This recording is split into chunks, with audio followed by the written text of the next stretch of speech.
Hey everyone, let me start with a question. Have you ever been cheated on? Maybe you caught them in the act, maybe you found out through texts, or maybe a friend tipped you off. Most of us have been there in some way. But let me tell you, my story is a little different.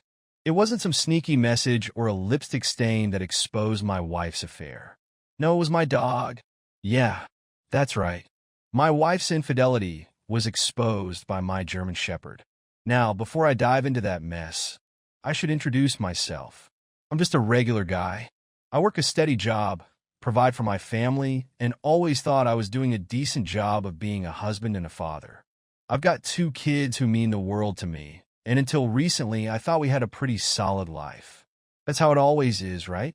You think you've got everything under control until the rug gets pulled out from under you. My wife, let's call her Sarah. She's beautiful, and I won't deny it. The kind of woman who can turn heads without even trying. And yeah, I used to be proud of that. She had this energy, this charm that drew people in. We had our issues, of course, money fights, the usual disagreements that come with a long marriage, but I never thought it would come to this. I never thought she'd betray me like that. Now here's where things get wild. It was just a regular day. I came home from work, tired, probably thinking about what to make for dinner or what show to zone out on. And then there's Max, my German Shepherd, trotting into the room like he always does. Only this time, he wasn't bringing me one of his toys or a random stick he found in the yard. No, this time Max had something else in his mouth. It was a used condom, a filled condom.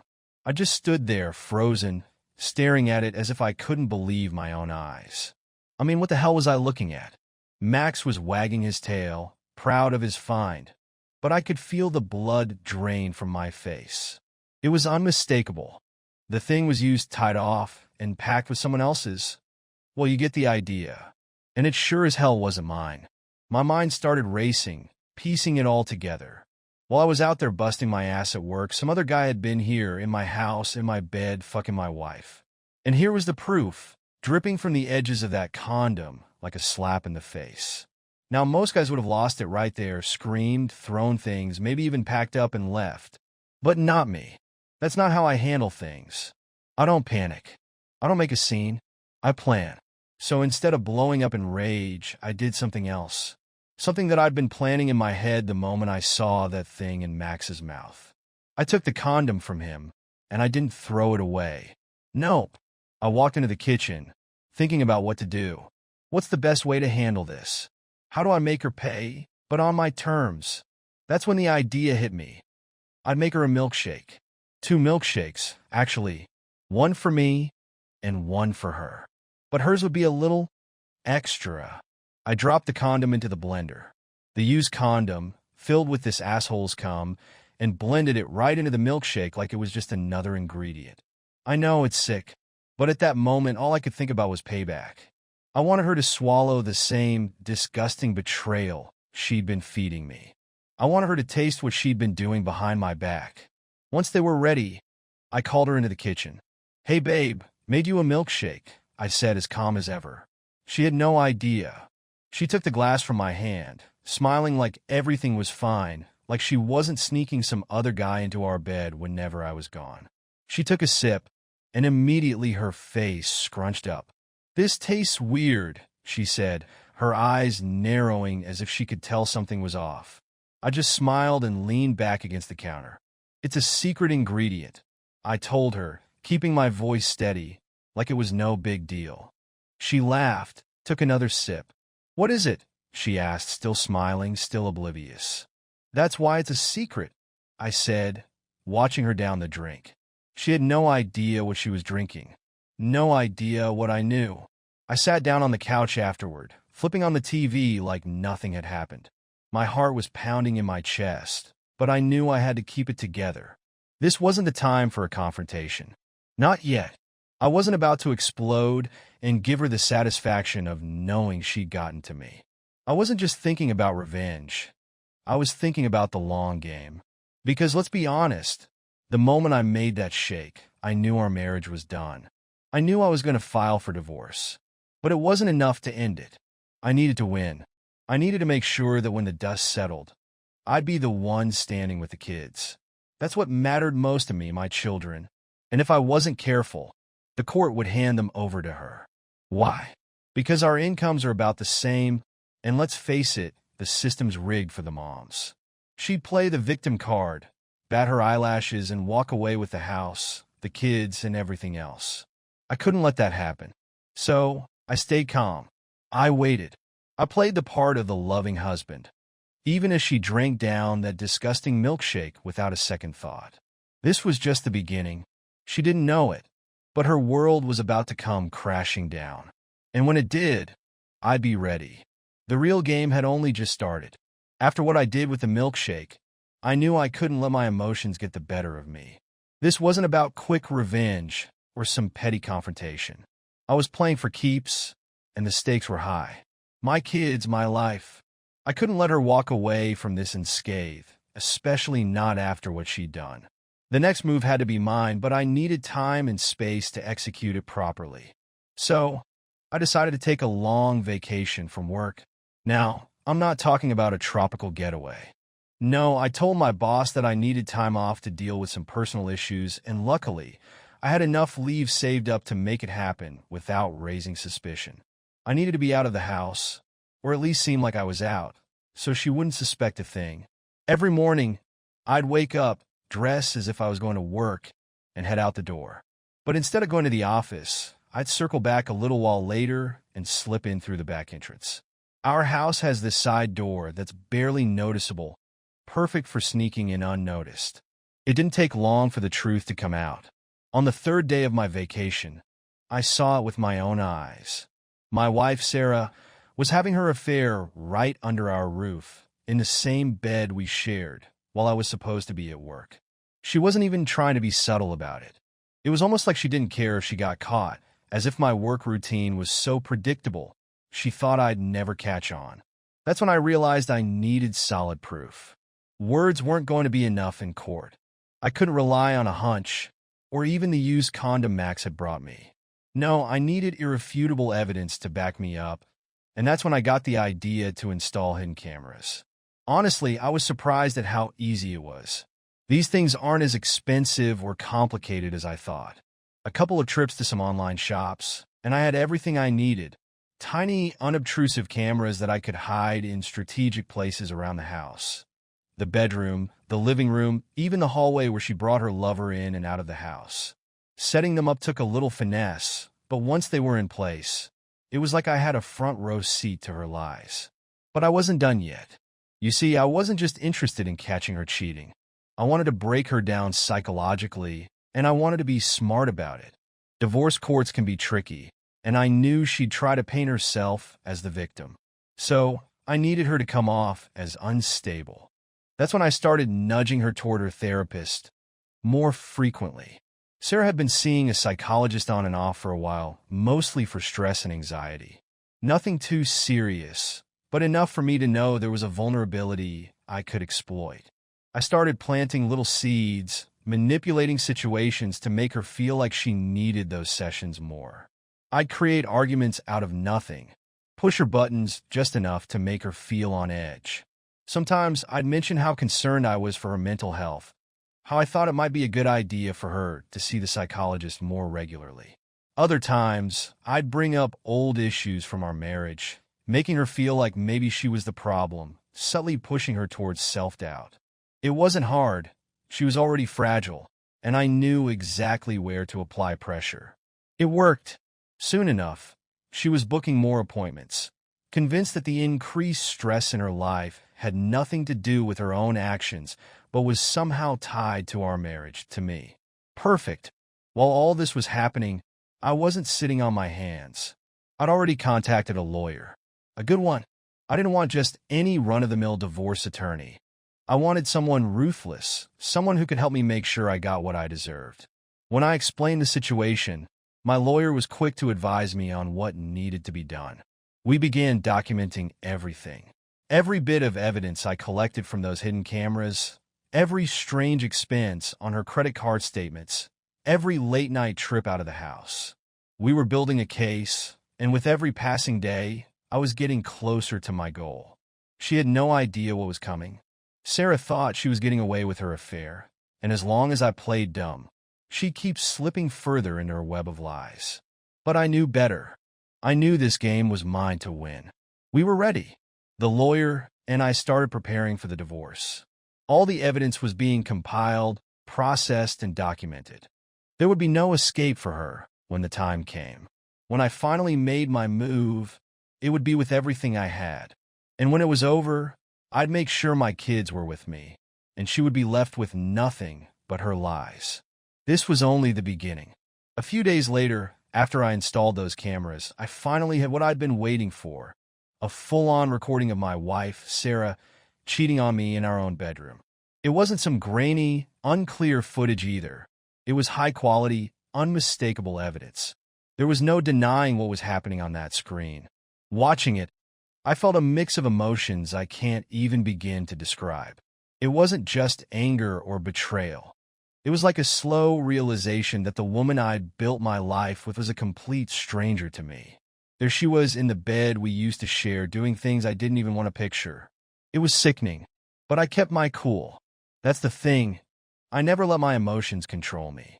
I didn't want to blow everything up in a fit of rage. Sure, part of me wanted to send the video to everyone I knew right then and there, to burn her world to the ground, but that would have been too easy. I had to wait, be patient. There's no satisfaction in immediate gratification when it comes to revenge. You have to let it simmer, let the tension build until it snaps at just the right moment. Timing is everything, and I wasn't about to ruin the perfect opportunity by acting too soon. My lawyer had been prepping everything behind the scenes. The paperwork was all in place, and we were ready to move forward the moment I gave the signal. I knew I had to strike when it would hit her hardest, when she'd feel the full weight of her choices. So I waited just a little longer. Every day felt like a countdown, and I could see it in her eyes that she had no clue what was coming. She went about her life as if everything was normal, sleeping in the same bed with me, making small talk like nothing was wrong. The audacity of it all was unbelievable.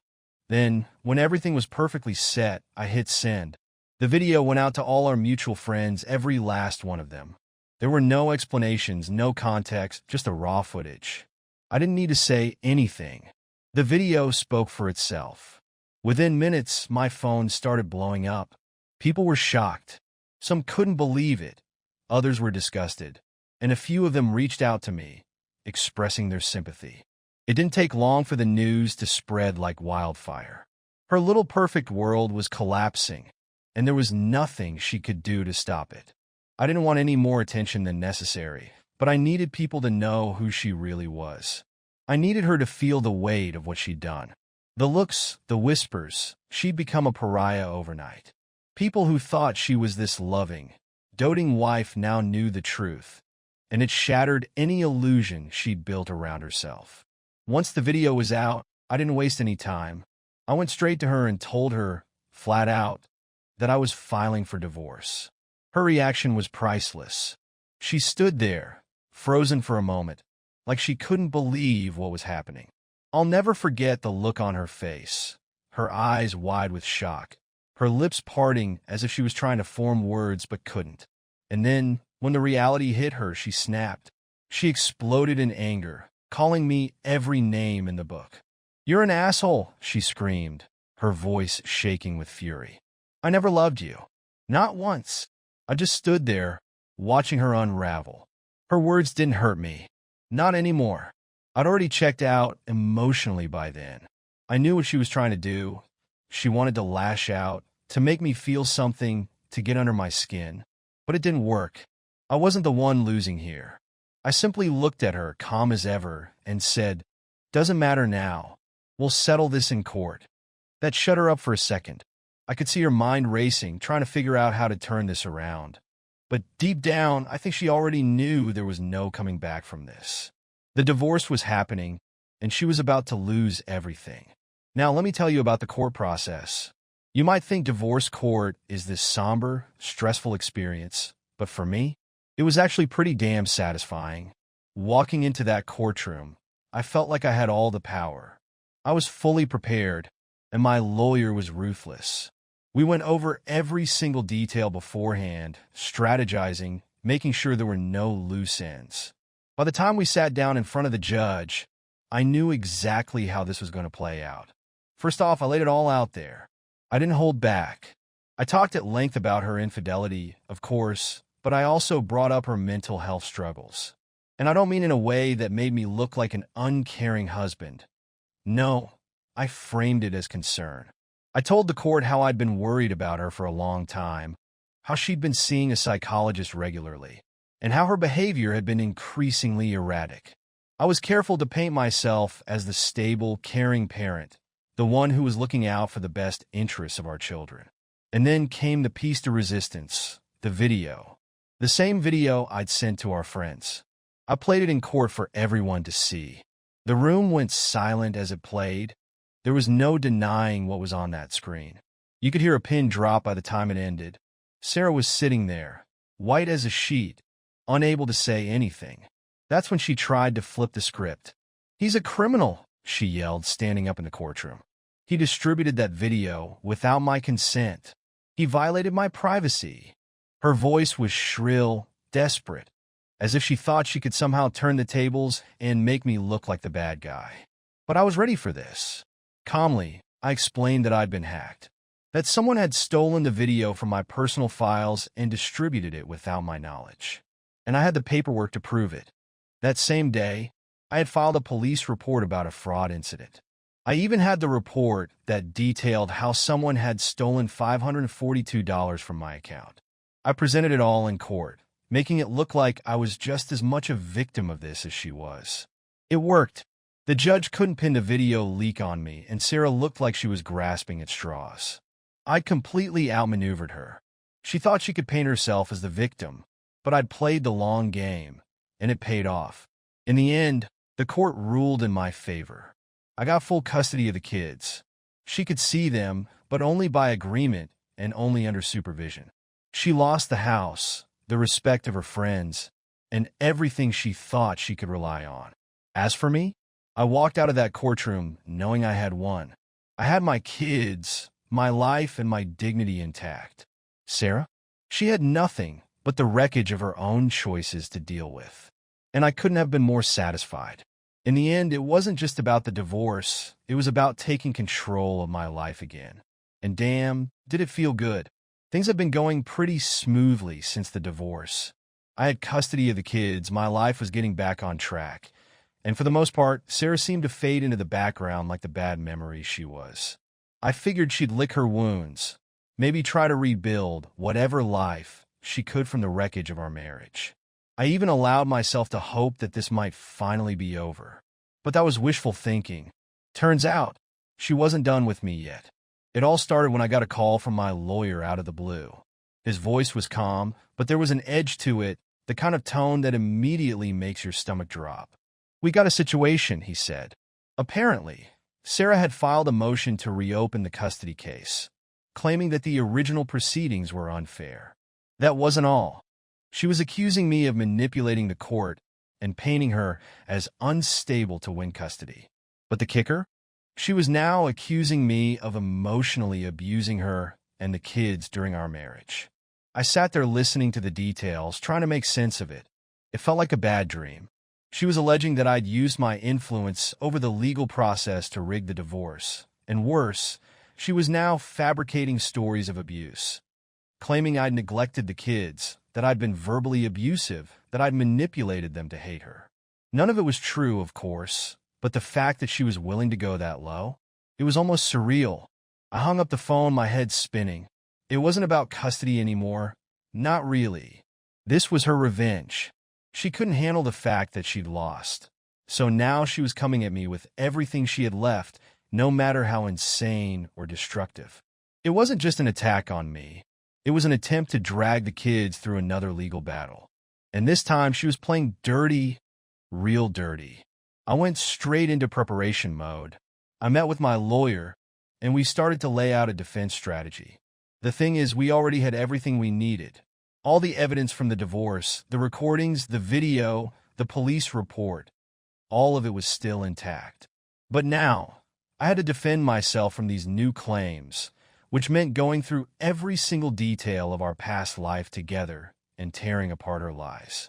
The weeks leading up to the hearing were tense. Sarah didn't hesitate to make her new accusations public. She started telling anyone who would listen that I had manipulated the legal system, that I was controlling, abusive, and unfit to be a father. She was painting this picture of me as the monster in her story, and to be honest, I wasn't even surprised. After everything she'd done, it was clear she'd stop at nothing to ruin me, even if it meant dragging herself down in the process. Then came the court date.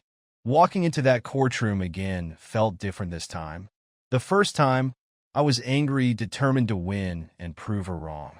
Now I was just tired. Tired of her games, tired of the lies, tired of the way she was weaponizing the system against me. But I knew I had no choice. This was another battle, and I had to fight it for my kids. She was sitting there, all smug and composed, like she actually believed her own bullshit. Her lawyer made her sound like a victim of some grand manipulation scheme, claiming I'd exploited her mental health struggles to make her look bad, that I'd orchestrated the entire case against her to alienate her from our children. She even pulled out the abuse card, saying I'd emotionally abused her for years, undermining her confidence and controlling her life. It was disgusting, but I kept my cool. When it was my turn, I laid everything out again. I went over the video evidence of her affair, the months of lies, the way she had prioritized her affair over the family. Then I addressed the allegations of abuse. I didn't just deny them. I obliterated them. I had witnesses, records, even the kids' school reports showing how much better off they'd been since I took custody. The psychological reports from her own therapist helped too. They painted her as the one struggling with control and instability, not me. Then we hit her where it hurt. I brought up the police report from the day I'd allegedly leaked the video of her affair. I showed how I had filed for fraud that very day, proving my story that someone had hacked my account and stolen money. It wasn't hard to tie that into the claim that the video had been distributed without my consent. That shut down her whole argument that I'd broken the law by sending the video. The judge listened carefully, but by the end, it was clear that Sarah had overplayed her hand. Her new accusations fell apart under scrutiny, and once again, she was left scrambling to explain herself. Her lawyer tried to spin the story, but there was nothing left to twist. When the final ruling came down, the judge saw through everything. The court upheld the original custody arrangement. Full custody to me, with limited, supervised visitation for her. There was no sympathy left for her in that courtroom. In fact, the judge even reprimanded her for wasting the court's time with unfounded accusations. It was over. Again. As I walked out of the courtroom, I didn't feel the same satisfaction I had the first time. It wasn't a victory this time, it was just survival. Sarah had tried to take everything from me again, and she'd failed. But at what cost? The damage she'd done to our kids by dragging them through this, the chaos she'd caused in their lives, there was no coming back from that. She destroyed whatever chance she had left of being a real mother to them. And me? I'd won again, but I was done playing her game. After the final court battle, life started to feel like mine again. There was a strange kind of peace that settled over the house once everything was said and done. No more court dates, no more late-night legal consultations, and no more dealing with Sarah's toxic games. For the first time in a long while, I felt like I could breathe. I threw myself into work, and it paid off. Within a few months, I was promoted, something I hadn't expected. The extra money didn't hurt, but more than that, it gave me a sense of control over my life again. Things were finally starting to fall into place. The kids were doing better, too. They were getting used to the new routine, spending time with me during the week and seeing their mother only during supervised visits. I made it a point to keep them busy, family game nights, trips to the park, and even cooking together. I wanted them to feel that despite all the upheaval, their home life was stable. I also started going out more, cautiously dipping my toes back into the dating scene. At first, I was hesitant. Trust doesn't come easy when you've been burned like I have, but I was taking things slow. That's when I met Lisa. She was everything Sarah wasn't. Down to earth, kind, and most importantly, she didn't play games. There was no drama, no manipulations. She was just real. We clicked immediately, but I kept my guard up, wary of rushing into anything. She was patient, never pushing me for more than I was ready to give, and over time, I started to realize that not all relationships were destined to turn toxic. Things were looking up for me, but Sarah's life? It was a different story entirely. Right after the court decision, Sarah jumped into a new relationship. I figured she'd try to move on quickly. She was always the type to need someone around to validate her, so I wasn't surprised. But the guy she hooked up with? He was bad news. Rumor had it he was as controlling as she was. It didn't take long before I started hearing stories from mutual acquaintances about their explosive arguments in public, about how he'd embarrass her in front of people, and how their relationship seemed to be spiraling out of control. It was ironic, really. For years, Sarah had controlled every aspect of our marriage, manipulating me, gaslighting me, always making me feel like I was the problem. And now, she'd found herself in the same situation. Only this time, she was on the receiving end of the toxicity. At first, I didn't care. What she did with her life wasn't my problem anymore, and honestly, I felt a certain satisfaction knowing that she was finally reaping what she'd sown. But as time went on, her chaotic relationship started impacting the kids. When she had her supervised visits, she'd talk to them about her new boyfriend, trying to present him as some great guy. The kids weren't buying it. They'd seen enough of her instability, and they knew better than to get attached to another one of her bad decisions. One day, after she'd missed yet another visit, my youngest asked me, "Dad, why doesn't Mom come to see us anymore?" I could hear the confusion and hurt in his voice, and it hit me hard. I knew Sarah's new relationship was taking priority over everything else in her life, including her children. She wasn't showing up for them, too wrapped up in her own mess to care about the damage she was doing. And the damage was starting to show.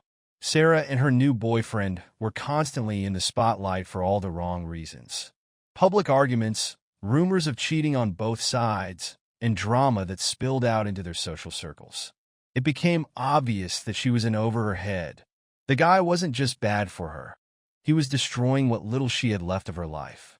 She tried to flaunt the relationship in my face in the beginning, as if it was some kind of victory. But now, it was clear to everyone that she had made another colossal mistake. I'd get messages from friends asking if I'd heard about her latest meltdown, or if I'd seen the latest post she put on social media, where she'd gone from over-the-top declarations of love for her boyfriend to cryptic, bitter posts about being betrayed and lied to. It was a train wreck, and she was driving it straight off the rails. Meanwhile, my life was steady. I wasn't interested in drama, and I made sure to keep my kids away from the chaos that surrounded Sarah. I focused on them, on my new relationship with Lisa, and on my work. The more I thrived, the worse Sarah seemed to spiral. Then one night I got a call from her. It was late, and I almost didn't pick up, but something told me to answer. Her voice was shaky, like she'd been crying, and she tried to sound casual at first, talking about how she wanted to see the kids more, how she missed them. But then it shifted. She started talking about how hard things had been for her, about how she felt trapped in her relationship with this guy, and how she didn't know where else to turn. It was almost pathetic hearing her like that. The strong, manipulative woman who had once held so much power over me was now broken, lost in her own choices. Part of me felt sorry for her, but a bigger part of me knew that this was the path she'd chosen. She was reaping what she had sown. I kept the conversation short, told her that her access to the kids was strictly through the agreed visitation rights. And that was that. When I hung up, I felt a strange sense of closure. Sarah's life was unraveling, and for once, it wasn't my problem to fix. I had my kids, my stability, and for the first time in a long time, I had my peace. As for Sarah, she was left with the mess she'd made, and from what I could tell, there was no coming back from it. The weeks after that late-night call from Sarah were strangely quiet. No more drama, no more messages, no more chaos. I'd heard through the grapevine that her relationship with the guy had finally blown up in spectacular fashion. It was inevitable. She had burned through all her chances, both with me and with anyone else. By now, she was on her own, and I couldn't help but feel relieved. My life, in contrast, was steady. The kids were doing great, thriving really. They were settled into the new normal, and I could see how much happier they were now that the constant tension and instability were gone. We had found a rhythm, a routine that worked, and they knew that they could count on me. As for me, I was finally at peace. Lisa and I had grown closer, and for the first time in years, I was in a relationship that wasn't about manipulation or control. It was about trust and understanding. We weren't rushing into anything, and I wasn't putting pressure on myself to make it perfect. It just felt right, and after everything I'd been through, that was enough. One evening, after the kids were asleep and the house was quiet, I sat down in the living room, thinking about how far I'd come. It was a strange feeling, reflecting on the wreckage that had been my marriage to Sarah. In a way, it felt like a lifetime ago, as though that person, the man who had been trapped in that toxic relationship, was someone I barely recognized. But I also knew that person was still part of me. He had been shaped by everything that had happened, for better or worse. The betrayals, the lies, the endless games, it had all left its mark. But here I was, standing on the other side of it, not broken but stronger. I realized that it wasn't just about winning in court or getting custody of the kids or seeing Sarah's life fall apart. It was about reclaiming my life piece by piece. It was about learning to trust myself again, learning that I deserved better than what I had accepted for so long. It was about moving forward, not just surviving. Sarah's downfall wasn't something I celebrated anymore. I wasn't angry at her. I wasn't even bitter. In the end, I just felt sorry for her. She had made her choices, and she was paying the price. But I couldn't let her story define mine any longer. My story was about recovery, about rebuilding, about the quiet victories, the ones you don't always see but feel in the way life slowly gets better day by day. It was about being a good father, a better man, and finding happiness again on my own terms. So, where does that leave me? Honestly, it leaves me in a place I never thought I'd get to, a place of peace. I've learned that life doesn't always go the way you plan, but it's how you handle the setbacks that defines you. Sarah's betrayal could have destroyed me, but it didn't. Instead, it gave me the push I needed to take control of my life. And now, I'm looking forward to the future. Not just for me, but for my kids, for the family we've built out of the ashes of what was. The past is behind me, and I've finally found what I thought I'd lost myself.